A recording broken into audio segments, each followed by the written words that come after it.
Hello friends, আজকের client আমার পুচকে ক্লায়েন্ট। এই গরমে সে চলে এসছে বেবি কাট করতে, তো যেটা বলে চাইনিজ কাট। তো আমাকে এসে বলছে বেবি কাট কাটবে। তো বসে গেলাম বেবি কাট কাটতে। ওরা বলেছিল খুব ছোট্ট করে, মানে ক্লায়েন্টের ইচ্ছে খুবই ছোট করে বেবি কাট কাটবে, মানে গরমে চুল ওরা ছোটই রাখতে চাইছে, বেশি বড় চুল করবে না। তো আমি একটা সামনে দিয়ে সেকশান করে নিয়েছি, এ সেকশান, সেটা ভি বলতে পারো, উল্টো ভি বা উল্টো এ। তো আমি এটা এই বলি। এ সেকশান কেটে নিয়েছি, নিয়ে ভালো করে চুলটাকে স্প্রে দিয়ে ভিজিয়ে আঁচড়ে নিয়েছি। ভুরুর ওপর থেকে, আইব্রোজের ওপর থেকে কাঁচিটাকে ধরে সিঁধে কেটেছি। খুব সিম্পলভাবে তাড়াতাড়ি কাট হয়ে গেছে। তো আইব্রোজের ওপর দিয়ে সিঁধে কেটেছি। কোথাও চুল বারবার করে আঁচড়ে দেখতে হবে, যেটা ছোট বড় থাকবে সেটাকে সমান করে সুন্দর করে কাটতে হবে। বারবার করে আঁচড়ে দেখলাম, একদম পুরো ঠিক।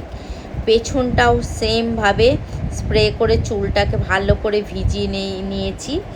একদম রাউন্ড করে কাঁচিটা ধরে আস্তে আস্তে করে বারবার করে আঁচড়াতে হবে। কোথাও যদি ছোট বড় থাকে তাহলে কাটতে হবে। এটা হচ্ছে সব থেকে সোজা কাট, কোনো ভয়ের নেই, কিচ্ছু নেই।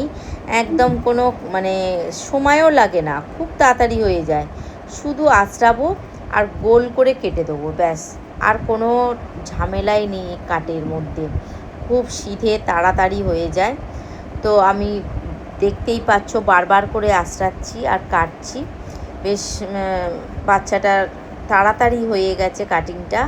কিন্তু কানের সামনে যখন আসে, মানে কানের কাছে, তখন আমি হাত দিয়ে চুলটাকে ধরছি। ভীষণ, কানটা তো খুবই সাবধান, বাচ্চা মানুষ বলে কথা।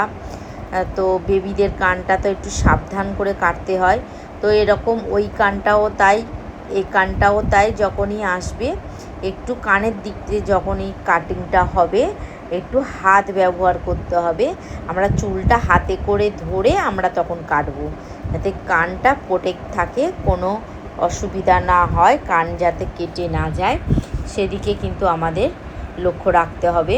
কেন বাচ্চা ক্লায়েন্ট নড়ে চড়ে যেতে পারে, যার জন্য আমরা মানে যখন কানের সামনে আমরা কাট করব তখন কিন্তু আমরা হাত দিয়ে গার্ড করে রাখবো।